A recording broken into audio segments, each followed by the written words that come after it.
ఓం నమ శివాయ. శ్రీ లలితా సహస్రనామ స్తోత్ర పారాయణలో భాగంగా ఈరోజు 23వ శ్లోకం.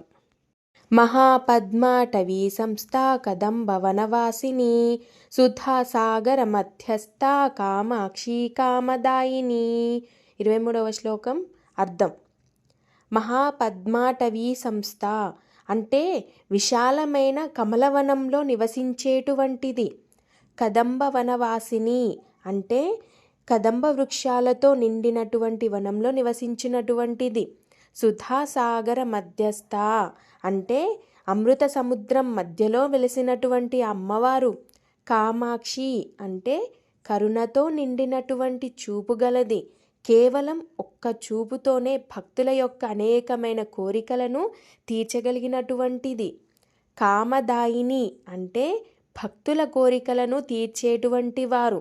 శ్లోకం యొక్క పూర్తి అర్థం చూద్దాము. ఆ పరాశక్తి విశాలమైన కమలవనంలో కదంబ వృక్షాల అరణ్యంలో నివసిస్తూ అమృత సముద్రం మధ్యలో వెలసి ఉంది. ఆమె కరుణతో నిండిన చూపుతో భక్తుల కోరికలను తీర్చే కామాక్షి, సమస్త కామప్రదాయిని. ఈ శ్లోకంలో అమ్మవారి స్థాన మహిమను, ఆమె కామాక్షి యొక్క రూపాన్ని వివరించడం జరిగింది.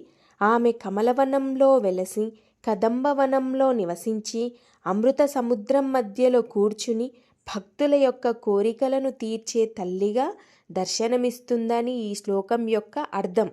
ఈ శ్లోకం యొక్క అర్థం మీ అందరికీ నచ్చిందా?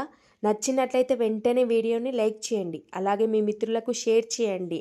ఇంకా లలిత సహస్రనామ స్తోత్రంలోని ప్రతి శ్లోకం యొక్క అర్థం తెలుసుకోవాలంటే నా యొక్క ఛానల్ని సబ్స్క్రైబ్ చేసుకోండి. ఓం శ్రీ మాత్రే నమః.